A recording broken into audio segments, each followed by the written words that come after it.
Mi hijo ha estado desaparecido durante 777 días sin dejar rastro. Mi nuera siempre decía que él se había ido con una amante a Australia y me repetía, olvídate de ese traidor. Pero una mañana, mientras esperaba el autobús para ir a trabajar, un mendigo mudo me entregó un papel que decía, no confíes en los de tu familia, pero antes de continuar, revisa si ya te suscribiste al canal y comparte en los comentarios desde dónde nos estás viendo. Nos encantaría saber hasta dónde llegan nuestras historias de venganza. Estoy parada en la parada de autobús de siempre. Hoy ya es el día 777 desde que mi hijo, Julián, desapareció. He contado cada día.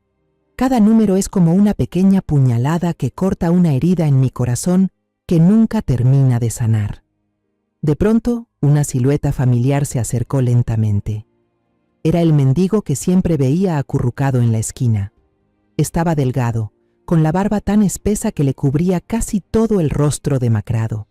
Colgado del cuello llevaba un cartón arrugado, con una frase escrita con torpeza. Me llamo Matías. Soy mudo. Por favor, ayúdeme. El autobús número 24 se acercaba pesadamente desde el final de la calle. Cuando la gente empezó a moverse para subir, Matías se levantó de repente y caminó tambaleándose hacia mí. Su andar era inestable, como el de alguien ebrio. De pronto, tropezó y cayó de bruces hacia mí. Por reflejo, extendí los brazos para sostener su cuerpo delgado. Justo en ese breve momento de contacto, cuando su cuerpo se apoyó en el mío, su mano áspera me metió una bolita de papel arrugada en la palma abierta. La textura rugosa del papel me sobresaltó. Me sorprendí y saqué la billetera para darle unas monedas, pensando que era una forma extraña de pedir dinero. Pero no, Matías negó con la cabeza insistentemente. Sus ojos me miraban suplicantes, desesperados, y su dedo delgado apuntaba con firmeza al papel que yo sostenía. Confundida, abrí el papel. Unas palabras torcidas, escritas con apuro, como si las hubieran escrito en medio del miedo más profundo. No confíe en su familia. La sangre se me congeló. Me quedé paralizada. Levanté la vista para preguntar, pero Matías ya negaba con fuerza, señalando con ambas manos el cartel de mudo en su pecho, como recordándome, y sin decir ni una sola palabra, se perdió rápidamente entre la multitud que subía al autobús, desapareciendo tras la puerta que se cerró de golpe. El autobús arrancó, y yo me quedé allí, inmóvil en medio de la parada vacía, con la mano aún apretando ese trozo de papel liviano pero pesado como una piedra. Perdí ese autobús y tomé el siguiente, eligiendo sin rumbo un asiento junto a la ventana. El paisaje urbano pasaba borroso, pero mi mente ya no estaba ahí. La frase torcida en el papel era como un hechizo, hipnotizándome, llevándome de vuelta en el tiempo, muy atrás, el olor a desinfectante típico de hospital. El llanto agudo de un bebé. Yo estaba torpemente, pero con mucho cariño, sosteniendo en brazos a Camila, mi nieta. Era diminuta, rojita, pero para mí era el ángel más hermoso del mundo. Julián estaba al lado, con cara de agotado tras muchas noches sin dormir, pero sus ojos brillaban con una felicidad imposible de esconder. Me rodeó con un brazo, su abrazo cálido y firme, y me susurró al oído, «¿Ves, mamá? Ahora ya lo tienes todo. Un hijo exitoso, una nuera hermosa y una nietecita preciosa». En ese momento, su esposa, Valeria, acababa de volver del hospital hacía 2 días. Julián besó con ternura la frente suave de su hija. Luego se volvió hacia mí y me dijo que tenía que pasar por la oficina unas horas. Tengo que entregarle unos documentos a Andrea antes del viaje de negocios a Australia la próxima semana. Te prometo que vuelvo temprano para cenar con todos. Esa fue su última promesa. La cena abundante que preparé se enfrió sobre la mesa. El reloj marcó las 9, luego las 10. Llamé a Julián decenas de veces, pero solo escuché esos tonos largos y desesperantes, hasta que la llamada fue a parar al frío buzón de voz. Una inquietud, como una serpiente venenosa, empezó a apretar mi pecho. Caminaba de un lado al otro del salón, mis manos entrelazadas, pálidas. En cambio, Valeria permanecía en silencio. sentada en el sofá, con Camila dormida en brazos. Su rostro no mostraba ninguna emoción. Su calma era aterradora, antinatural. Cuando ya no pude más y dije que había que llamar a la policía, ella levantó la mirada. Sus ojos me miraban fríos, sin una pizca de emoción. No dijo nada. Solo me mostró una hoja impresa desde el correo. Era la confirmación de 2 boletos de avión a Sydney, con salida esa misma noche, nombre de los pasajeros, Julián Vargas y Andrea Rojas, su secretaria. Luego Valeria habló con una voz monótona, sin una pizca de calidez, una frase que durante 777 días ha resonado en mis oídos, persiguiéndome en cada sueño. Él se fue con su amante a Australia. No lo busques más. Olvida a ese traidor. Me quedé paralizada. Todo mi cuerpo se volvió piedra. El dolor de la traición, de ser abandonada por el hijo que tanto amaba, de pronto fue más fuerte que la preocupación por su seguridad. Miré a mi nieta, aún dormida, inocente, sin saber que su padre acababa de dejarla. Miré a mi nuera, que recién había dado a luz, y ya recibía un golpe tan devastador. En ese momento, decidí creerle. Elegí creer en ese guión doloroso, pero aparentemente lógico. Al día siguiente, yo misma limpié el cuarto de Julián, guardé todas sus fotos en una caja vieja y me obligué a no llorar frente a mi nuera y mi nieta. Enterré el dolor y la duda en lo más profundo de mi alma. Próxima parada, Plaza Central. La voz seca del altavoz del autobús me trajo de vuelta a la realidad. Me sobresalté. Miré el papel arrugado en mi mano. Por primera vez en 777 días de autoengaño, la chispa de la sospecha que había intentado apagar con lágrimas y resignación comenzó a arder de nuevo, con más fuerza e intensidad que nunca. Metí la llave en la cerradura y la puerta pesada se abrió a un silencio absoluto. Valeria ya se había ido a trabajar. Solo la niñera estaba allí, tarareando una canción de cuna para Camila en su habitación. Con una determinación que incluso a mí me sorprendió, caminé directamente hacia la habitación que antes compartían Valeria y Julián. Era una frontera invisible que no había cruzado ni una sola vez en 2 años. Ese era su espacio privado, el lugar donde el dolor de mi nuera estaba resguardado. Pero hoy, la advertencia del mendigo mudo me dio una excusa, o más bien el valor, para invadir ese territorio prohibido. La habitación estaba impecable, casi estéril. Todo perfectamente ordenado, sin una mota de polvo, ni un objeto fuera de lugar. Los libros en la estantería estaban alineados por orden alfabético, y el maquillaje en el tocador parecía sacado de una tienda de lujo. Ese orden no era el de alguien que vive allí, sino el de una vitrina fría. Reflejaba perfectamente a la Valeria de ahora, profesional, hermética, indescifrable. Mis ojos se detuvieron en el escritorio. Entre los documentos perfectamente archivados, noté un pequeño cajón de madera con una cerradura independiente. Antes nunca le presté atención, pero ahora esa diminuta cerradura parecía retarme, como si guardara un secreto que yo debía conocer. Mi mano temblorosa se alzó, mis dedos rozaron el metal frío de la cerradura. ¿Qué debía hacer? ¿Forzarla? Justo en ese instante, un sonido agudo me sacó de mis pensamientos. Era el tono del celular de Valeria, que había dejado sobre el escritorio. El corazón me dio un vuelco. La pantalla se encendió, mostrando 2 palabras claras. Abogado Rivas. ¿Un abogado? ¿Por qué Valeria necesitaría un abogado? Aún no decidía qué hacer cuando el tono cesó. La pantalla se apagó, y el silencio volvió a apoderarse de la habitación. Pero esas 2 palabras quedaron grabadas en mi mente, como otra pieza sospechosa en el rompecabezas. Por la tarde, Valeria volvió a casa. Entró con el porte de una comandante que regresa del frente, agotada pero con poder. Estaba hablando por teléfono, completamente en inglés, con una voz afilada y firme. Solo alcancé a captar palabras como contrato, plazo, no negociable.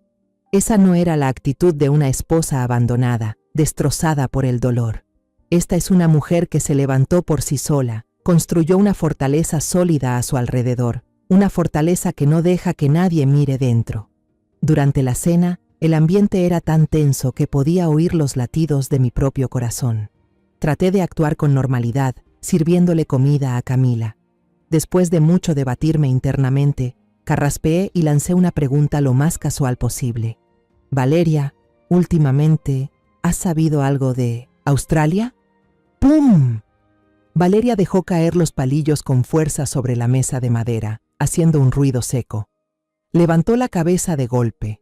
Sus ojos negros se clavaron en mí, fríos y filosos como cuchillos. ¿Para qué pregunta eso, mamá? Ya le dije que se olvide de ese asunto. ¿Para qué quiere volver a abrir esa herida? Su voz silbó entre los dientes. Ya no era una respuesta, sino una advertencia.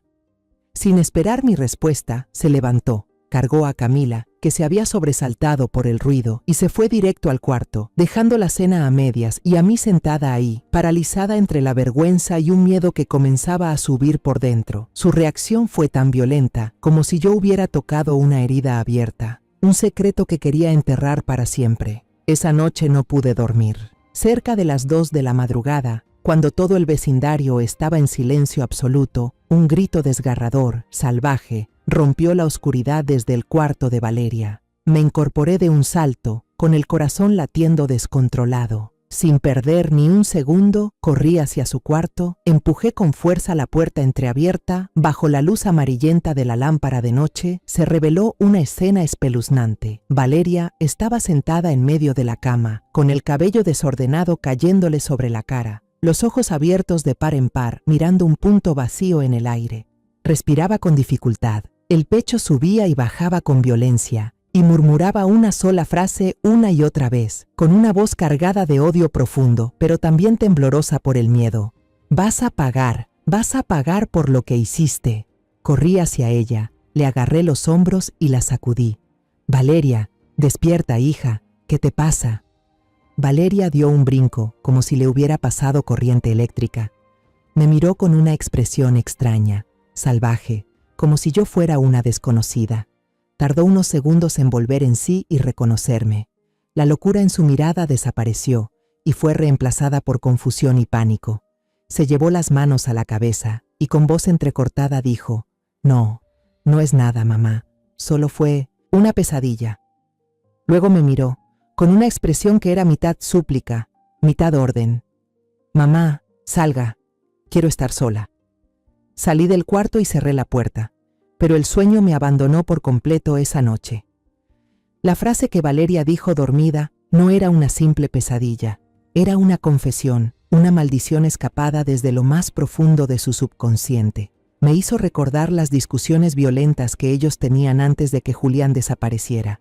Recordé una vez, escuché por accidente una conversación en la cocina. Julián intentaba explicarse. Andrea tuvo un pasado complicado. Tuvo que hacer cosas que nadie quiere hacer para sobrevivir antes de entrar a la empresa. Solo la estoy ayudando con el trabajo, nada más. Pero Valeria le gritó, su voz aguda y llena de celos. ¿Ayudar o aprovecharte? La vi mandándote fotos a medianoche. No soy estúpida. No voy a dejar que esa zorra te robe de mí. Jamás. Otro recuerdo, más frío, volvió de golpe. Semanas antes del día fatídico, vi una factura de pago a un servicio de detective privado, escondida entre una revista en la mesa del café. En ese momento pensé que era solo una tontería de celos, una exageración. Pero ahora, al recordarlo, me recorrió un escalofrío por la espalda. Valeria no solo estaba celosa, había actuado, había seguido a su esposo. Me senté sola en la cocina, viendo cómo la oscuridad de la madrugada empezaba a disiparse tras la ventana. El papel de Matías, la llamada del abogado. El cajón estaba cerrado con llave, una pesadilla llena de odio, la factura del detective. Todas esas piezas sueltas, antes sin sentido, de repente comenzaron a unirse, formando un cuadro borroso pero aterrador. Julián no se fugó. Estoy segura de eso. A mi hijo le pasó algo. Algo horrible ocurrió aquí mismo, en esta ciudad. Y Valeria, mi nuera que parecía una víctima inocente, sabía más, mucho más de lo que había dicho. La chispa de la duda ahora se había convertido en un incendio voraz, consumiendo la poca fe que aún me quedaba. Tenía que encontrar a Matías a toda costa. Él era el comienzo, y quizás la única clave de la verdad que yo estaba buscando. En cuanto amaneció, volví a la parada de autobús.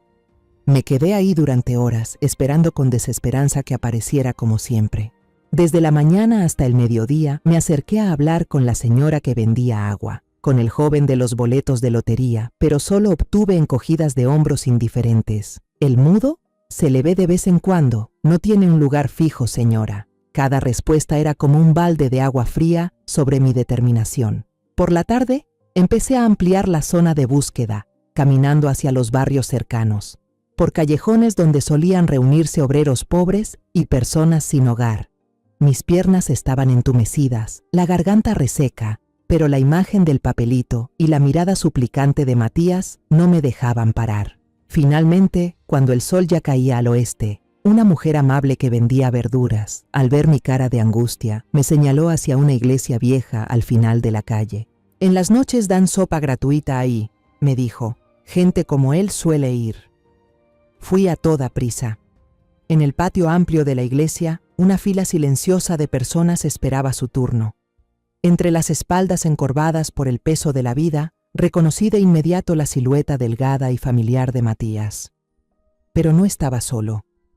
A su lado iba un niño, flaquísimo, con ropa vieja pero limpia. Tenía los ojos grandes y brillantes y sostenía con cuidado un tazón de sopa caliente para su padre. Debía de ser su hijo. Al ver aquella escena, sentí una punzada en el pecho, mezcla de ternura y culpa. La advertencia de Matías no era un simple gesto de un desconocido, sino un acto arriesgado de un padre que intentaba proteger a su hijo. Contuve la emoción. Me acerqué a una fondita cercana y compré 2 cajas de comida caliente, bien servidas. Cuando me acerqué, Matías me reconoció de inmediato. Sus ojos mostraron primero sorpresa, luego una desconfianza intensa. El niño, por su parte, alzó la mirada y me observó sin parpadear, con una mezcla de curiosidad y temor en los ojos claros. No dije nada, solo puse con cuidado las 2 cajas de comida en sus manos y me senté en una banca cercana. Saqué de mi bolso un cuaderno y una pluma que ya había preparado. En la hoja en blanco escribí las primeras líneas. «Soy María Teresa. Gracias por la advertencia. Necesito su ayuda. La seguridad suya y de su hijo. Se la garantizo yo». Matías leyó cada palabra con atención. Luego levantó la vista hacia mí con el ceño fruncido. Seguí escribiendo, ofreciéndole la propuesta que había estado planeando todo el día. «Por favor, venga a trabajar a mi casa. Tengo un jardín trasero que necesita cuidados y muchas tareas pequeñas dentro del hogar. Yo me haré cargo de la comida y el alojamiento para usted y su hijo en el viejo cobertizo. Nadie los molestará». Dudó. Apretó con fuerza la mano del niño. Vi cómo el pequeño le tiraba suavemente de la manga, con la mirada suplicante. Pude entender su indecisión. ¿Qué temía? ¿A Valeria? Ese miedo debía de ser muy grande. Entonces, Matías tomó la pluma de mi mano. Le temblaban los dedos al escribir, pero las palabras eran claras. «Mi hijo, Emiliano, 13 años, necesita ir a la escuela». Sentí un nudo en el pecho. Resulta que lo que más le preocupaba, lo que más anhelaba, era el futuro de su hijo. Asentí de inmediato, sin dudar ni un segundo, y escribí con decisión. «Yo me haré cargo de que el niño estudie, tendrá una vida mejor, lo prometo». Al leer mis palabras, los ojos de Matías se llenaron de lágrimas. Unas lágrimas raras que rodaban lentamente por sus mejillas hundidas. No lloraba por tristeza, sino por esperanza. Asintió con fuerza. Con ese gesto me estaba confiando el destino de él y de su hijo. Llamé un taxi. Era la primera vez que Emiliano se subía a un coche. Tocaba con timidez el tapizado del asiento. Sus ojazos asombrados miraban todo lo que pasaba volando por la ventana. En el camino de regreso, mientras el coche se abría paso entre la multitud, reuní todo el valor y llamé a Valeria. Traté de controlar mi respiración, de mantener la voz lo más normal posible. «Valeria, soy mamá. Acabo de encontrarme con un padre y su hijo en la calle, muy necesitados. Los invité a quedarse un tiempo en la bodega vieja del jardín y a ayudar con algunas cosas pequeñas. Me dieron mucha pena. No pude dejarlos así». Del otro lado de la línea hubo un silencio largo, tan largo que pensé que había colgado. Y entonces, como lo imaginaba, la voz de Valeria sonó fría. algo molesta. Hacé lo que quieras, pero que no nos molesten ni a Camila ni a mí. La llamada terminó. Solté un suspiro de alivio. El primer paso estaba hecho, pero algo dentro de mí me decía que nada sería fácil. El taxi se detuvo frente al portón y mi instinto no se equivocó. Valeria había llegado antes de lo habitual. Estaba de pie en el umbral de la casa, con los brazos cruzados, mirando fijamente hacia la reja con una expresión completamente vacía. Claramente, estaba esperando ver quiénes eran esos pobres desgraciados que yo había llevado. Sentí el corazón encogerse. Respiré hondo y conduje a Matías y Emiliano hacia el jardín. En el instante en que Matías alzó la vista y vio a Valeria ahí parada como una estatua de hielo, se quedó paralizado como si lo hubiera alcanzado una descarga eléctrica. Todo su cuerpo se tensó y con un movimiento instintivo jaló a Emiliano detrás de él para protegerlo. Emiliano, que hasta ese momento miraba curioso el jardín verde, también alzó la vista siguiendo la mirada de su padre. Al ver a Valeria, su carita cambió de inmediato. Abrió los ojos como platos, y un miedo primitivo, sin ningún intento de disimulo, se reflejó en su mirada. El niño retrocedió, se apretó contra su papá, temblando como una hoja azotada por el viento helado del invierno. Del lado de Valeria, la máscara fría y profesional que siempre llevaba se resquebrajó por un segundo. Y yo lo vi. Esa sorpresa, ese destello de pánico que no pudo ocultar se le escapó por los ojos, pero solo fue un instante. En un abrir y cerrar de ojos, volvió a su actitud aterradoramente serena. Entrecerró los ojos y miró a padre e hijo con una expresión crítica, escrutadora, como si estuviera viendo animales raros invadiendo su territorio. No les dirigió una sola palabra. Se volvió hacia mí y con voz tensa, apretando cada palabra entre los dientes, dijo: ¿Dónde van a dormir? Mostrales el lugar y después entra a Camila, ya le toca su leche. Luego se dio media vuelta y entró a la casa, cerrando la puerta de un portazo. Ese portazo sonó como un disparo, marcando el final de un duelo silencioso. El ambiente en el jardín se volvió espeso por la tensión. Miré a Matías y Emiliano, que seguían pegados uno al otro, pálidos como el papel. Ahora ya no tenía dudas. Ellos no solo conocían a Valeria, le temían. Los 2 días siguientes pasaron en un silencio denso. Matías y Emiliano eran como 2 sombras mudas, moviéndose solo dentro de la bodega que yo había limpiado y acomodado para ellos. Se desplazaban con cuidado, trabajaban en silencio y desaparecían de inmediato cada vez que escuchaban los tacones de Valeria en el patio. Por su parte, Valeria actuaba como si no existieran. Pasaba junto a ellos sin mirar, como si fueran aire, con una frialdad imperturbable. La oportunidad que tanto había esperado finalmente llegó el sábado por la mañana. Durante el desayuno, Valeria anunció, con una voz monótona y sin emoción, que se llevaría a Camila a visitar a su abuela y que pasarían la noche allá. «Tengo que terminar un proyecto importante para el fin de semana», dijo, sin apartar la vista de la pantalla de la laptop. «Necesito un espacio verdaderamente tranquilo». Yo solo asentí, tratando de ocultar el alivio que comenzaba a llenarme por dentro. Me quedé en la puerta, mirando cómo su auto se alejaba hasta que el sonido del motor se fue apagando al final de la calle. El silencio envolvió la casa, pero era un silencio distinto, un silencio de liberación. Sin perder un segundo, preparé una tetera de té de manzanilla bien caliente, la puse en una bandeja junto con unos pastelitos caseros y me fui directo al cobertizo del jardín. Matías y Emiliano estaban sentados afuera, en una vieja silla de madera. Al verme llegar, parecieron sobresaltarse un poco. Puse la bandeja sobre la mesita, sonreí con la mayor ternura posible. No tenía prisa, no iba al grano de inmediato. Me senté, serví té para los 3 y luego me volví hacia Emiliano. «Emiliano», comencé, «mañana voy a hacer el trámite para inscribirte en la escuela. ¿Cuál es tu materia favorita?» Al principio el niño estaba tímido, apenas murmuraba al responder. Pero cuando empecé a preguntarle sobre los libros que le gustaban, sobre videojuegos, sus ojos empezaron a brillar. La desconfianza fue desapareciendo poco a poco, dando paso a la inocencia propia de sus 13 años. Comenzó a contarme su sueño de convertirse en ingeniero en informática, Yo lo escuchaba, asentía, y sentía cómo el muro de hielo entre nosotros comenzaba a derretirse. Matías, sentado al lado, observaba en silencio. No dijo nada, pero su mirada lo decía todo. Miró a su hijo, luego me miró a mí. En sus ojos había gratitud y una confianza que acababa de encenderse. Después de un rato, cuando la charla con Emiliano hizo una pausa, fue él quien actuó. Le dio una palmada suave en el hombro a su hijo, una mezcla de aliento y permiso. Luego me miró fijamente, con ojos suplicantes, como queriendo decir: «Usted es nuestra esperanza, déjelo hablar». Yo entendí. El corazón me latía con fuerza. Me giré hacia Emiliano, con la voz más suave y dulce que pude para no asustarlo.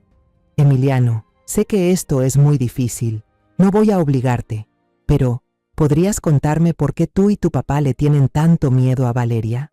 ¿Qué fue lo que realmente pasó el día que el tío Julián desapareció?» El ambiente se congeló. El viento dejó de soplar, los pájaros dejaron de cantar. Emiliano inhaló profundo, sus hombros delgados temblaban. Miró a su padre, recibió un leve asentimiento, y entonces me miró a mí. Su voz temblaba, pero empezó a contar una historia que había estado enterrada por 777 días. «Mi papá y yo», empezó el niño, «hemos estado sentados en la esquina frente al edificio de oficinas del tío Julián por 3 años, así que conocemos casi todas las caras de por ahí. El tío Julián era muy buena persona, a veces hasta nos compraba comida. También conocemos a Valeria y a la secretaria que se llama Andrea. Me contó sobre las veces que Valeria fue a hacer escándalos a la oficina. La memoria de un niño es increíble. Repitió casi palabra por palabra los insultos venenosos que Valeria gritó en el lobby del edificio, dirigidos a Andrea. «Mujeres como tú solo saben vivir colgadas de los hombres, ni sueñes con robarme a mi marido». También habló de las veces en que Julián, con vergüenza, tenía que sacar a su esposa a rastras, tratando de explicarle algo sin éxito, con su cara amable llena de angustia. «Lo recuerdo muy bien ese día», continuó Emiliano, con la voz cada vez más baja, «porque estaba lloviznando. Vi a Valeria bajarse de un taxi, tenía la cara llena de furia, daba mucho miedo. Alcancé a oír cuando le dijo al guardia de la entrada que sabía que su esposo y esa tipa estaban planeando escaparse juntos esa noche. Yo contuve la respiración. Cada palabra del niño era como una aguja perforando mis tímpanos. Contó que, unos 5 minutos después de que Valeria subiera por el ascensor, él estaba refugiándose de la lluvia bajo el alero del edificio de enfrente cuando miró hacia el piso 15. Donde siempre se quedaba encendida la luz de la oficina de Julián hasta tarde. La cortina no estaba completamente cerrada, dijo Emiliano con una voz entrecortada y llena de angustia. Quedaba un espacio abierto. Vi la sombra del tío Julián y la de una mujer.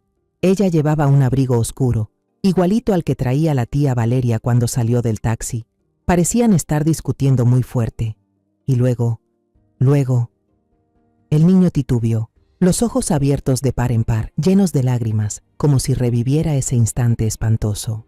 La sombra de la mujer levantó el brazo, susurró el niño. Se movía arriba y abajo, muy rápido, muchas veces. El tío Julián cayó justo al lado de la ventana de vidrio. Yo lo vi todo.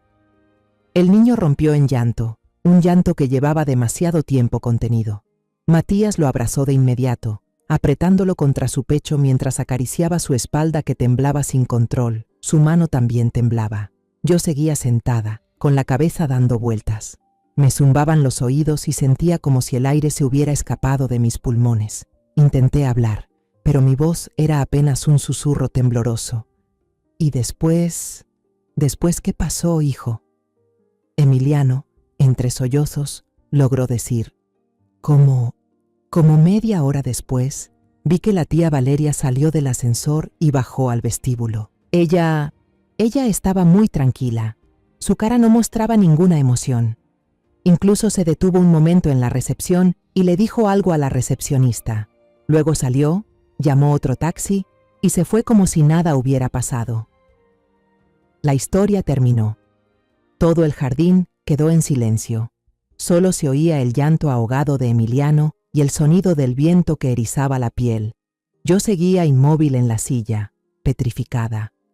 Cada palabra del niño, cada detalle, era como un martillo golpeando mi corazón, destrozando el mundo que había intentado reconstruir durante los últimos 2 años.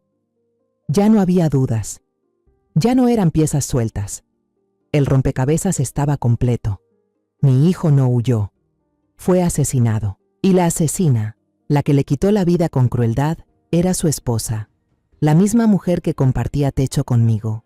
La madre de la nieta que yo tanto amaba. No recuerdo cómo logré llevar de vuelta a Matías y su hijo a la vieja casa bodega. Solo recuerdo haberles dicho, con una voz que no parecía mía: cierren bien la puerta, déjenmelo a mí, yo me encargo. Entré a la sala, sintiendo el cuerpo tan pesado como si llevara plomo. No encendí la luz. Me dejé caer en el sillón de siempre.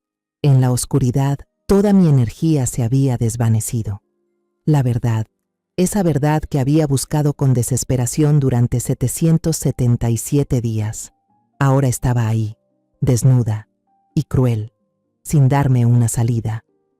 No me liberó, al contrario, me hundió más en un abismo de dolor y tormento. Miré hacia el altar, donde aún estaba colocada con respeto la foto de bodas mía y de mi esposo. El rostro bondadoso de mi difunto esposo me sonreía. En silencio, le pregunté: Min hoy, en Phai Lam Gi Bai Gio, en Phai Lam Gi Jai. Pero la única respuesta fue el silencio de la noche.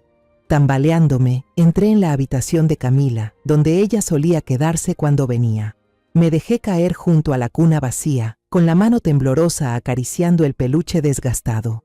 El olor dulzón a leche de mi nieta aún flotaba en el aire. En mi mente se proyectaba una película desordenada y confusa. La imagen de Camila riendo a carcajadas, tan pura como un ángel. El rostro inexpresivo y helado de Valeria en la cena. Y luego, la imagen de Julián cayendo en el relato lleno de lágrimas de Emiliano. Esas 3 imágenes se mezclaban, se cruzaban, torturaban mi mente. Una lucha feroz se desataba dentro de mí. Si desenmascaro a Valeria, le haré justicia a Julián. Pero, ¿cuál es el precio a pagar? Mi pequeña nieta, Camila, crecerá cargando el estigma de ser la hija de una criminal. Toda su vida estará marcada por la culpa de su madre. Pero si guardo silencio, si entierro esta verdad para proteger el futuro de mi nieta, entonces el alma de mi hijo jamás descansará en paz. Mi hijo seguirá siendo recordado como un traidor, como un hombre que abandonó a su esposa y a su hija. Yo no puedo soportar eso. En los momentos que parecen más silenciosos, el dolor grita más fuerte. Y si quieres escuchar esas voces por completo, sigue acompañando a Historias que Duelen y a mi historia. Me senté en la oscuridad hasta que los primeros rayos del amanecer entraron por la ventana. Casi al amanecer, después de una noche en vela, tomé mi decisión, una decisión dolorosa, pero firme. La justicia para los que ya no están debe ser prioridad. No puedo permitir que un monstruo disfrazado de madre siga criando a mi nieta. Prefiero que Camila crezca sabiendo una verdad dolorosa, a que viva rodeada de mentiras y de un alma corrompida. Esperé hasta las 8 en punto, cuando estaba segura de que Valeria aún no había vuelto. Fui al jardín trasero y toqué la puerta del cobertizo. Emiliano abrió, con los ojos todavía hinchados. Traté de mantener mi voz lo más serena posible, sin dejar escapar la tormenta que me rugía por dentro. Emiliano, ¿puedes venir conmigo a un lugar? No tengas miedo, solo necesitas contar la verdad una vez más. Te prometo que estaré a tu lado. Emiliano retrocedió asustado, pero al ver la determinación inquebrantable en mis ojos, dudó un momento y luego asintió. Matías estaba detrás de él, sujetándole fuerte la mano, con una mirada que mezclaba angustia absoluta y confianza total en mí. Conduje el auto directo a la comisaría de la ciudad. Apreté el volante con tanta fuerza que mis nudillos se pusieron blancos. Pedí hablar directamente con el inspector encargado de los casos graves. Al principio, el policía de guardia parecía dudar, pero cuando hablé con voz firme y clara: esto está relacionado con la desaparición de mi hijo, Julián Vargas, hace 2 años. Su actitud cambió de inmediato. Nos llevaron a una sala de interrogatorio privada. Un rato después, un inspector de edad avanzada, Con rostro curtido por la experiencia, se presentó como Morales y entró. Miró al niño encogido por el miedo y luego me miró a mí, con ojos escrutadores. Con la ayuda y el acompañamiento de una oficial psicóloga, Emiliano contó toda la historia. Esta vez, aunque seguía asustado, habló con más claridad y detalle, desde los episodios de celos de Valeria hasta el momento aterrador que presenció desde la ventana de la oficina. Incluso describió con exactitud el abrigo de lana verde musgo oscuro que Valeria llevaba aquel día. Mientras Emiliano declaraba, mi teléfono vibró con fuerza en el bolsillo. Era el número de la madre de Valeria, mi consuegra. Mi corazón dio un vuelco. Dudé un segundo y contesté. Del otro lado no hubo saludo, solo gritos y sollozos desesperados. María, ven ya, Valeria, se volvió loca. Acaba de llegar a casa, vio a 2 extraños en el jardín, empezó a romper todo, gritando, ¿qué hacen aquí? ¿Quién los mandó? Y luego empezó a golpearse la cabeza contra la pared. Me quedé helada. La sangre se me congeló. Valeria había regresado, había visto a Matías. Lo había entendido todo. La muralla que había construido durante 2 años se había derrumbado. Salí corriendo de la comisaría, después de que el inspector Morales prometiera enviar agentes de inmediato para controlar la situación. Conduje de regreso a casa, con la mente en blanco, solo con los gritos de mi consuegra y la imagen delirante de Valeria repitiéndose una y otra vez. La escena que encontré al llegar fue espeluznante. La reja de la casa estaba abierta de par en par y algunos vecinos curiosos se habían reunido en la calle, señalando hacia adentro. Matías y Emiliano estaban acurrucados en una esquina del patio, pálidos del miedo. Dentro de la casa todo estaba hecho un desastre. El jarrón antiguo estaba hecho trizas. El sofá había sido rajado por completo. Los cuadros en la pared habían sido arrancados y hechos pedazos en el suelo. En medio de ese caos, 2 paramédicos corpulentos sujetaban a Valeria con fuerza. Ya no tenía ese aire frío y arrogante de siempre. Su cabello estaba desordenado, la ropa mal puesta, los ojos desorbitados, y gritaba frases sin sentido. Al verme entrar, empezó a forcejear con más violencia. Me señaló con el dedo y gritó con una voz desquiciada y llena de odio. ¡Fuiste tú! ¡Todo esto es culpa tuya! ¡Fuiste tú quien los trajo de vuelta! Le aplicaron un sedante y la subieron a la ambulancia rumbo al hospital psiquiátrico. Los doctores dijeron que estaba bajo un episodio de agitación extrema, con signos de trastorno psicótico agudo. Justo después de que la ambulancia se alejó con la sirena encendida, la madre de Valeria llegó con Camila. Me miró con una mezcla de enojo y resignación. Puso a Camila, que todavía estaba confundida sin entender lo que pasaba, en mis brazos y me dijo con voz cansada, «Yo ya no puedo con ella, quédesela usted». Aquella noche recibí los papeles temporales de custodia de mi nieta. La abracé, dormida profundamente entre mis brazos, sentada en medio de una casa destrozada y fría. La tormenta había llegado de verdad y se había llevado todo a su paso, dejando solo cenizas y un futuro incierto. A la mañana siguiente, nuestra casa fue acordonada con cintas amarillas de la policía. Un equipo forense con trajes blancos entró y el lugar que antes llamaba hogar se convirtió en una escena de crimen helada. Revisaron cada rincón con detalle, levantaron alfombras, iluminaron cada grieta. Se enfocaron especialmente en el cuarto de Valeria y el antiguo despacho de Julián. Yo solo podía mirar desde lejos, sintiéndome una extraña en mi propia casa, mientras empacaban la computadora, teléfonos, diarios y cajas llenas de documentos de trabajo de Valeria en cajas selladas. Luego me llevaron a la estación para tomar una declaración oficial. Sentada en una sala gris de interrogatorio, relaté todo de forma casi automática. La tensión creciente entre Julián y Valeria, la existencia de la secretaria Andrea, la pesadilla, la factura del detective. Cada palabra que decía era como abrir una herida, exponiendo las tragedias íntimas de mi familia. Ante extraños, Emiliano también fue llevado a declarar nuevamente, esta vez con la presencia de un abogado y un psicólogo infantil. El niño dibujó el plano de la casa y su posición con una precisión asombrosa. Vi en sus ojos jóvenes una determinación firme, una necesidad de hacer justicia por su tío Julián Bueno. Los primeros días pasaron con una esperanza frágil. Yo creía que con el testimonio del pequeño testigo, la policía descubriría la verdad pronto. Unos días después, el inspector Morales me llamó a su oficina para darme novedades. Fui con el corazón acelerado, esperando un gran avance. Pero al ver la expresión incómoda en su rostro, supe que no sería fácil. Señora María, comenzó, con un tono comprensivo pero profesional. Creemos en el testimonio del niño Emiliano. Su relato encaja perfectamente con las contradicciones que usted nos contó. El motivo de Valeria es claro, pero tenemos un problema legal muy serio. Sentí cómo se me hundía el corazón. Él explicó que el testimonio de un testigo de apenas 13 años, que además presenció los hechos desde lejos, a través de una ventana de vidrio y en medio de una llovizna, sería muy fácil de desacreditar por el abogado defensor. Ante el tribunal dirán que el niño fue influenciado por las peleas que había presenciado anteriormente, que todo es producto de la imaginación de un menor. Revisamos todas las cámaras de seguridad del edificio ese día. Continuó. El video solo muestra a la señorita Valeria entrando y saliendo.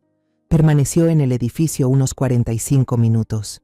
No se registró ninguna escena inusual. Luego mencionó lo más importante, una verdad dura como un mazo golpeando de lleno mi esperanza. Hemos excavado en el jardín de su casa, inspeccionado minuciosamente el coche de la señorita Valeria.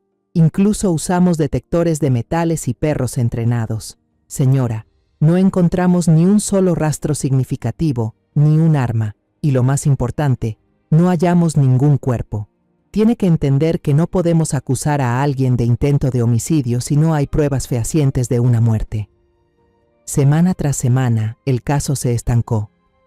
La historia de mi familia se filtró, apareció en los periódicos, generó revuelo durante un tiempo con titulares sensacionalistas, pero pronto fue olvidada, sustituida por otras noticias más recientes. El abogado de la familia de Valeria empezó a contraatacar. Presentaron una denuncia, alegando que la policía estaba difamando y dañando la reputación de una mujer que sufría un grave trastorno mental. Convirtieron a Valeria de sospechosa en víctima, una esposa desgraciada que enloqueció por el dolor de la traición de su marido. Yo vivía en una espera interminable, una espera más dolorosa que la pérdida misma. Cada mañana, lo primero que hacía al despertar era revisar el teléfono, con la esperanza de encontrar una llamada del inspector Morales, una noticia nueva, por más pequeña que fuera, pero el teléfono seguía en silencio. Mi fe en la justicia comenzaba a tambalearse, a desmoronarse. Había sacrificado la última paz de mi familia, internado a mi nuera en un hospital, convertido a mi nieta en una niña huérfana.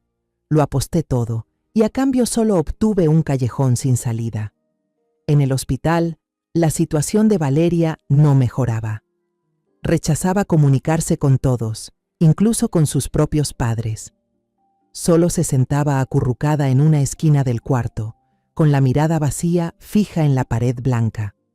A veces, por las noches, gritaba aterrorizada, pero nadie entendía lo que decía. Los médicos dijeron que era un trastorno de estrés postraumático extremo, pero no sabían cuál era la causa real.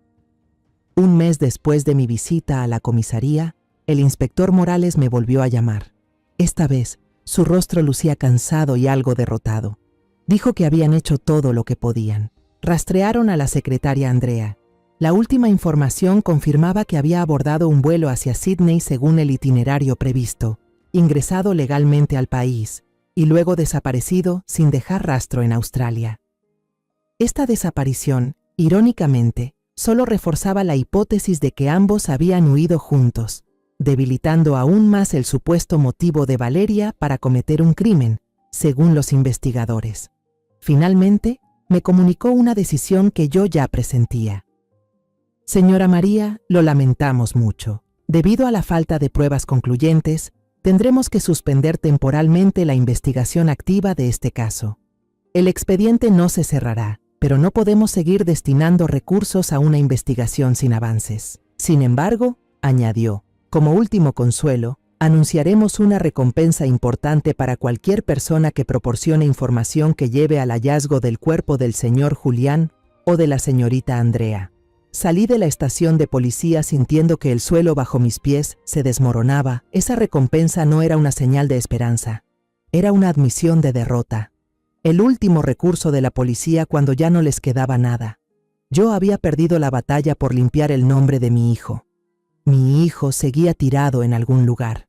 Y el criminal, aunque viviera en un delirio constante, estaba siendo protegido por la ley bajo la etiqueta de paciente psiquiátrico. Pasaron varias semanas en un silencio abrumador. Mi vida se convirtió en una secuencia repetitiva y vacía. Una tarde gris, mientras ordenaba el viejo armario de Julián, el teléfono sobre la mesa comenzó a sonar con insistencia. Era un número desconocido. Por un segundo estuve a punto de ignorarlo. Ya no tenía fuerzas para hablar con nadie. Pero algo, un presentimiento confuso, me impulsó a contestar. ¿Hola? Mi voz apenas era un susurro ronco. Del otro lado, una voz conocida. ¿La señora María Teresa Vargas? Habla el inspector Morales. Me estremecí, pero esta vez su voz no sonaba cansada ni condescendiente. Al contrario, había en ella urgencia y una emoción imposible de ocultar. Señora María, ¿puede venir a la estación de inmediato? Hay un nuevo desarrollo, muy importante. Acaba de llegar alguien. El corazón me retumbaba en el pecho. La esperanza, esa que creí muerta hace tiempo, brotó de repente como un pequeño brote frágil. Le pedí a la vecina que cuidara a Camila y salí corriendo hacia el coche. Las manos me temblaban tanto que tuve que aferrarme fuerte al volante para no desviarme. Durante todo el trayecto me obligué a no pensar, a no ilusionarme demasiado, por miedo a volver a caer. En la estación, el inspector Morales ya me esperaba en el vestíbulo. En lugar de llevarme a la sala de interrogatorios de siempre, me guió a una sala de reuniones. Allí ya estaba sentado un joven delgado, con gafas gruesas, que parecía nervioso y algo incómodo. Se puso de pie en cuanto entré. Señora, él es Leo, me presentó el inspector. Trajo algo que llevábamos mucho tiempo buscando. El joven se presentó como programador. Comenzó a relatar su historia con voz temblorosa, pero clara. 2 años atrás, cuando aún era estudiante de último año, vivía en el edificio justo enfrente de la empresa de Julián. Estaba desarrollando un proyecto complejo sobre tecnología de reconocimiento de movimiento y había programado una pequeña cámara de seguridad en el balcón de su departamento para grabar automáticamente todo lo que sucedía en las ventanas del edificio de enfrente y guardarlo en un disco duro externo. El objetivo era solo recopilar datos para su algoritmo. Explicó. Después de entregar mi proyecto y graduarme, tiré ese disco duro en una caja con libros y me olvidé de su existencia. La semana pasada, al empacar mis cosas para mudarme, pensé en vender algunos discos duros viejos al fierro viejo. Lo conecté a la computadora con la idea de borrar todo por seguridad, cuando de pronto vi en internet la noticia sobre la gran recompensa que ofrecía la policía por el caso de su hijo. La curiosidad me ganó, continuó Leo, y usé un software para buscar archivos del día mencionado según la fecha del artículo. Y lo encontré, un video de casi 1 hora de duración. El inspector Morales hizo una señal a un técnico. Apagaron las luces de la sala. En la gran pantalla de la pared apareció la grabación de la cámara de Leo. La calidad del video no era perfecta, algo borrosa por la lluvia y el ángulo inclinado desde arriba, pero lo suficiente para ver dentro de la oficina iluminada de Julián a través de una gran ventana. La sala contuvo la respiración. Vi a mi hijo, Julián, de pie, hablando con una mujer. Ella estaba de espaldas a la cámara, vestía un abrigo oscuro. El corazón se me encogió. Me preparé para ver a Valeria, para enfrentar la verdad más dolorosa. Parecía que discutían con intensidad. De repente, la mujer se lanzó a abrazarlo. Julián se mostró sorprendido, pero con suavidad y firmeza la apartó, manteniendo cierta distancia. Y entonces, en un instante inesperado, ella retrocedió un paso y su rostro quedó frente a la cámara. En él se dibujaban la furia, la decepción y una locura evidente. Dios mío, no era Valeria, era Andrea, la secretaria. Antes de que pudiera reaccionar, antes de que mi cerebro procesara esa información tan impactante, Andrea sacó algo brillante de su bolso, un cuchillo. Se lanzó sobre Julián como una bestia acorralada y fuera de sí. ¡No!, grité con todas mis fuerzas, tapándome la boca con ambas manos para contener el sollozo que amenazaba con salir. El inspector Morales me puso una mano en el hombro para calmarme, pero mi cuerpo entero temblaba sin control. La pantalla seguía reproduciendo esa escena espantosa. Julián cayó al suelo a Andrea. Tras un momento de pánico, recuperó una calma escalofriante. Corrió la cortina, bloqueando la vista de la cámara, pero el video siguió, solo con audio. Un rato después, la cortina se volvió a abrir. Todo parecía haber sido limpiado. Andrea sacó una maleta enorme de un closet empotrado. El video terminó. La pantalla del proyector se apagó y la sala quedó sumida en la oscuridad y el silencio absoluto. Me dejé caer en la silla, completamente deshecha. Las lágrimas me corrían por las mejillas, pero esta vez no eran por el dolor de haber perdido a Julián. Eran lágrimas de shock, de incredulidad y de una culpa inmensa que me desgarraba por dentro. Levanté la vista hacia el inspector Morales y le dije con la voz entrecortada: «Valeria, la niña, ella no hizo nada. Dios mío, es inocente». El inspector Morales asintió, con voz firme y llena de empatía. «Así es, señora. Todo ha quedado claro. En nombre del Departamento de Policía, le pedimos disculpas por haberla hecho pasar por esta experiencia tan horrible». Otro agente comenzó a explicar los análisis más recientes. Basados en las pruebas irrefutables de la memoria USB, volvieron a mostrar el video de la cámara de seguridad del edificio. Esta vez, todo era aterradoramente claro. La grabación mostraba que Valeria llegó unos 15 minutos después que Andrea. Se sentó en la sala de espera, con el rostro lleno de preocupación. Se retomó la declaración del guardia de seguridad de aquel entonces, y ahora todo coincidía. La señorita Vargas parecía muy inquieta. Caminaba de un lado a otro y luego se sentaba. Después subió a la oficina, pero bajó enseguida, con cara de decepción. Exacto. Valeria había subido a buscar a Julián, pero en ese momento la tragedia ya había ocurrido. Ella se fue antes de que Andrea sacara la maleta maldita del edificio. El inspector Morales también explicó la declaración de Emiliano. El niño no estaba equivocado, señora, vio un crimen. Pero, por la poca luz, la distancia y por haber presenciado antes escenas de celos de Valeria, confundió la identidad de la agresora. La chaqueta oscura lo engañó. Aún así, fue un testigo muy valiente. Sin él, nunca habríamos tenido motivos para reabrir el caso. Todo el plan macabro de Andrea quedó al descubierto ante mis ojos. Ella lo había planeado todo con meticulosidad. Aprovechó el viaje de trabajo que Julián ya tenía programado y lo usó como coartada perfecta. Deshacerse del cuerpo de Julián metiéndolo en una maleta fue una jugada brutal y aterradoramente inteligente. Ningún guardia, nadie, sospecharía de una secretaria empujando con esmero la maleta de su jefe rumbo al aeropuerto. Andrea incluso creó una coartada falsa, usando el teléfono de Julián para enviarle un último mensaje seco a Valeria que decía: «Me voy», reforzando así la historia del supuesto abandono que ella había inventado. Rastrearon el historial de vuelos. Andrea había comprado pasajes para ambos con destino a Australia, pero nunca subió a ese avión. En su lugar, usó un pasaporte falso y voló desde un pequeño aeropuerto de otra ciudad rumbo a Panamá. Ella había borrado todas las huellas de forma profesional. Inmediatamente se inició una búsqueda a nivel internacional. La imagen de Andrea Rojas fue enviada a Interpol. Se emitió una notificación roja, el nivel más alto de búsqueda internacional. Su rostro hermoso, pero lleno de maldad, apareció en todos los noticieros. Días después, la historia explotó en los medios. Los titulares decían: «Giro inesperado en el caso del CEO desaparecido. La verdadera culpable es la secretaria fugada». Las fotos de Andrea y Valeria aparecían una al lado de la otra en todos los periódicos. Mi familia, que antes era vista como la de la sospechosa, de repente se convirtió en la víctima de una tragedia dolorosa y complicada. Los susurros y las miradas sospechosas de los vecinos ahora se habían convertido en miradas de compasión, pero eso no me hacía sentir mejor. Durante esos días de espera angustiante, vivía atormentada por el remordimiento. El dolor de perder a mi hijo se mezclaba con la culpa de haber acusado injustamente a mi nuera. ¿Qué he hecho?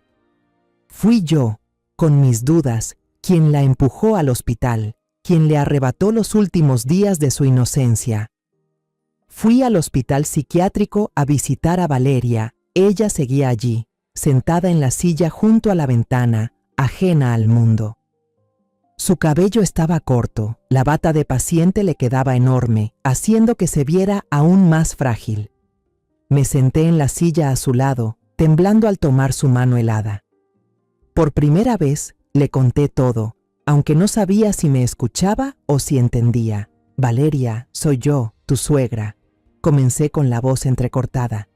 Yo, lo siento, me equivoqué, hija. Julián no te traicionó. Nunca lo hizo. Tú también eres inocente. Fui yo la que se equivocó al desconfiar de ti. Perdóname, por favor. Lloré, y las lágrimas del arrepentimiento cayeron sobre sus manos frías. También tuve una larga charla con Emiliano. Lo abracé y le dije que él era el verdadero héroe de esta historia. Si no fuera por tu valentía, Emiliano, este caso habría quedado cerrado para siempre. El tío Julián habría sido recordado como un traidor. No tienes ninguna culpa, hijo. Tú fuiste quien trajo la verdad a la luz. Pasaron 6 largos meses. La vida poco a poco encontró un nuevo ritmo, una especie de paz falsa, mientras esperábamos noticias de la policía. Camila ya se había acostumbrado a vivir conmigo y Emiliano el niño se mostraba más alegre, con el porte de un hermano mayor que siempre protegía a su hermanita. Hasta que una mañana, mientras leía cuentos con Camila en el jardín, sonó el teléfono. Era el inspector Morales. Mi corazón volvió a latir con fuerza. Señora María. Su voz al otro lado de la línea sonaba satisfecha y aliviada. La atrapamos. La policía de Panamá, con apoyo de Interpol, arrestó a Andrea Rojas en un pequeño pueblo cerca de la frontera con Colombia. Vivía con una identidad falsa, trabajando en un bar. La red se cerró. Andrea fue extraditada al país en medio de una nube de periodistas. Su imagen bajando del avión de la policía, esposada, apareció en todos los noticieros. Se veía delgada, demacrada, con el cabello corto y mal cortado, los ojos vacíos mirando a la cámara sin ninguna emoción. Ya no era esa mujer segura y astuta, con la sonrisa profesional que solía verse en las fotos con los empleados de la empresa. El tiempo y la culpa lo habían devorado todo, dejando solo un cascarón vacío. En el primer interrogatorio, al enfrentarse con el video irrefutable de la memoria USB de Leo, el último muro de defensa de Andrea se vino abajo, ya no negó más. No volvió a mentir ni a dar rodeos. Ella confesó todos sus actos con una tranquilidad escalofriante.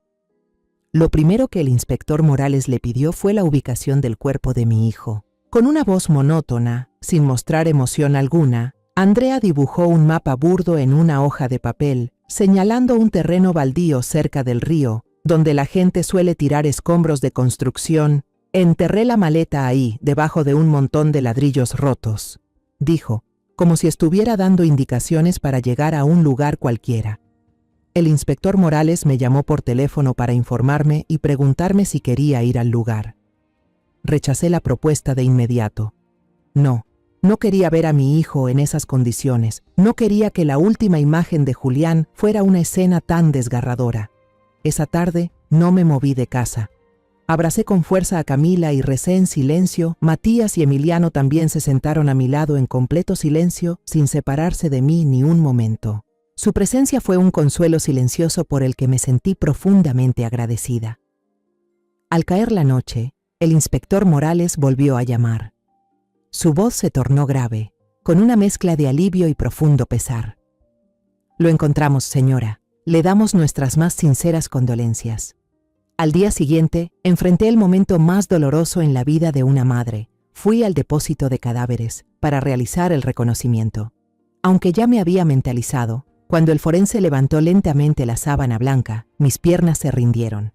El tiempo y la tierra habían destruido muchas cosas, pero aún así reconocí a mi hijo. Lo reconocí por el anillo de bodas de platino que nunca se quitaba. Era el anillo que Valeria le puso el día de su boda, símbolo de un amor que él protegió con su propia vida. Lloré.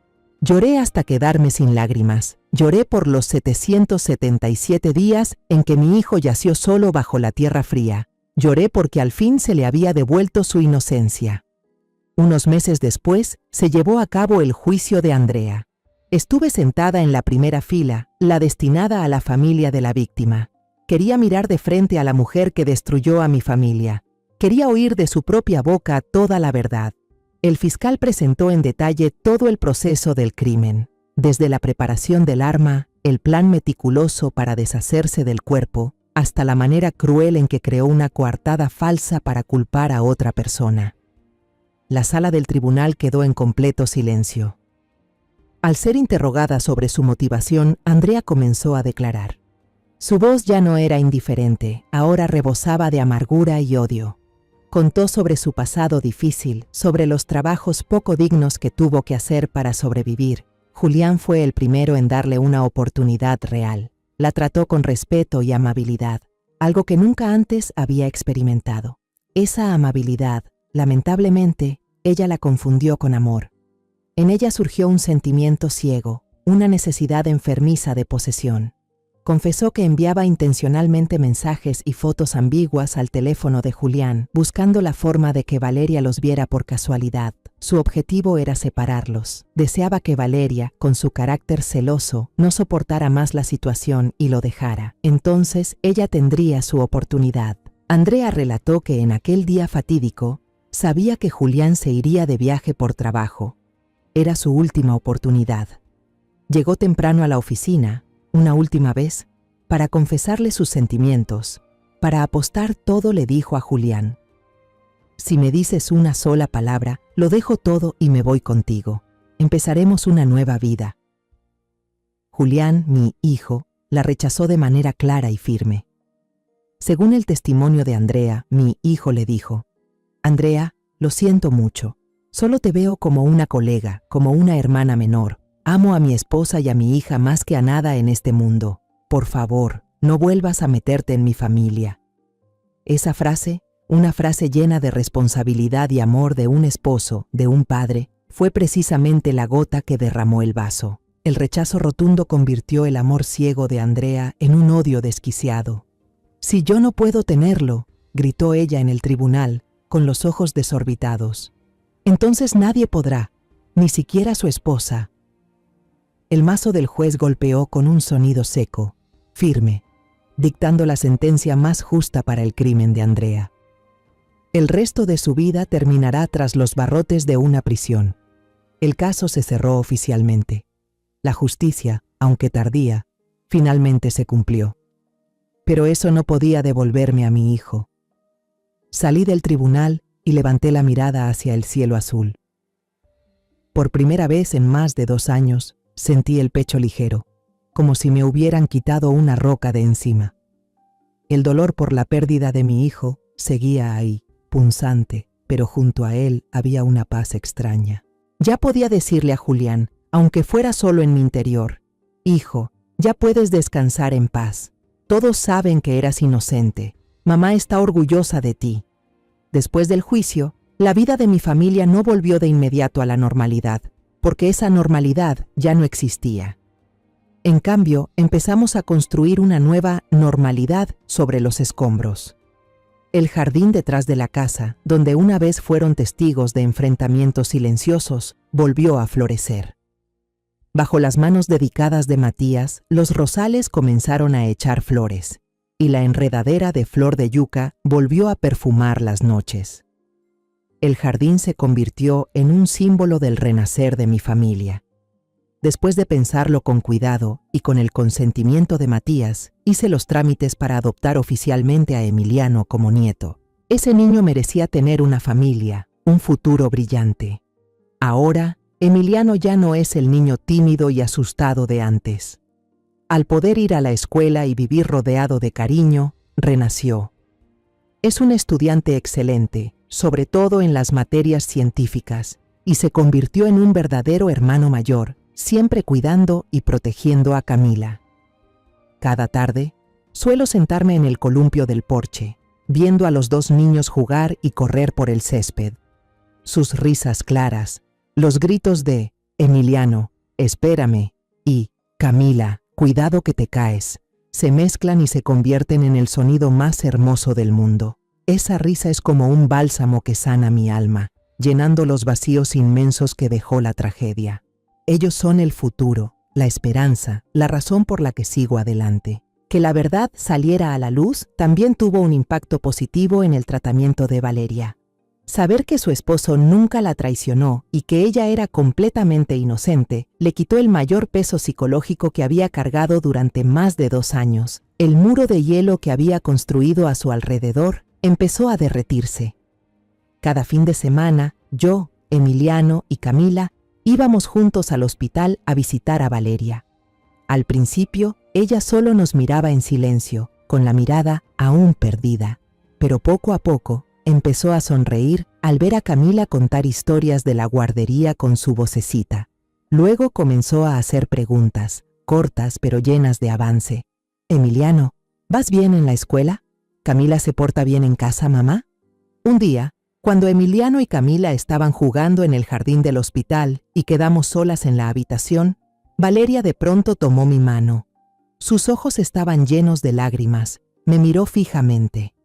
Mamá, lo siento, por todo. Yo negué con la cabeza y la abracé por los hombros. La que debe pedir perdón soy yo. No confié lo suficiente en ti ni en Julián. Olvidemos el pasado juntas y empecemos de nuevo, ¿sí, hija? El médico que atiende a Valeria dijo que, con esta evolución tan positiva, quizá pronto podría volver a casa con su familia. En el 3er aniversario de la muerte de Julián, ya no lloré desconsoladamente como en los años anteriores. Llevé con mis 2 nietos un ramo de margaritas blancas, la flor que más le gustaba a Julián, a su tumba. La lápida, ahora cubierta de hierba verde, descansaba tranquila bajo un flamboyán. Emiliano limpió cuidadosamente la piedra con un pañuelo, donde estaba grabado el nombre y la sonrisa radiante de mi hijo Camila, que ya estaba más grande y entendía mejor las cosas. Colocó sobre la tumba un dibujo torpe que ella misma había hecho. En el dibujo aparecían 3 personas tomadas de la mano. Una anciana de cabello blanco, un niño alto y una niña pequeña. La niña se inclinó y susurró a la fría lápida: «Papá, él es Emiliano y ella es mi abuela. Te extrañamos mucho». Yo me quedé ahí, mirando al cielo azul. El dolor de haber perdido a un hijo nunca desaparecerá. Ya es parte de mí, un vacío imposible de llenar. Pero ahora, junto a ese dolor, también hay amor, esperanza y responsabilidad. La responsabilidad de criar a esos 2 niños con valores. La responsabilidad de seguir viviendo una vida con propósito. Tomé la mano de cada uno de mis nietos, uno a la izquierda, uno a la derecha. Vámonos a casa, mis amores. Esta tarde, la abuela va a preparar el flan de caramelo que más le gustaba a su papá Julián. De regreso, la luz dorada del atardecer envolvía suavemente nuestras 3 siluetas, una mayor y 2 pequeñas, caminando juntas. La tragedia quedó atrás, dejando cicatrices imborrables. Pero la vida, aunque ya no sea perfecta, sigue. Y nosotros, los que seguimos aquí, viviremos por Julián, de una manera plena, con sentido y en paz. Hay verdades que no salen a la luz, que solo se revelan en las sombras más profundas de la duda, el dolor y el remordimiento. Yo he vivido con el dolor de perder a un hijo, con la sospecha que me consumía por dentro, y finalmente, con el arrepentimiento de haber acusado a un inocente. Pero ese mismo camino me enseñó que la justicia no siempre llega a tiempo, pero si uno es lo suficientemente paciente y valiente para llegar hasta el final, la verdad no quedará enterrada para siempre. Pagué un precio muy alto por haber confiado en la persona equivocada, pero también aprendí a levantarme, a enfrentar mis errores y a enmendarlos con acciones. Ser madre no solo es amar a un hijo en vida, sino también defender su honor y su verdad incluso después de su partida. Y ser humano, a veces, no significa elegir lo perfecto, sino lo más correcto dentro del dolor. Yo elegí la verdad. Yo elegí la justicia. Aunque me cueste el resto de mi vida, no me arrepiento. Esta historia que acabas de escuchar ha sido modificada en nombres y lugares para proteger la identidad de los involucrados. No la compartimos para juzgar, sino con la esperanza de que alguien escuche y se detenga a reflexionar. ¿Cuántas madres están sufriendo en silencio dentro de su propio hogar? De verdad me pregunto, si tú estuvieras en mi lugar, ¿qué harías? ¿Callarías para no causar problemas o te atreverías a enfrentarlo todo para recuperar tu voz? Me encantaría conocer tu opinión sobre esta historia de historias que duelen, o cualquier sugerencia para que podamos mejorar nuestro contenido.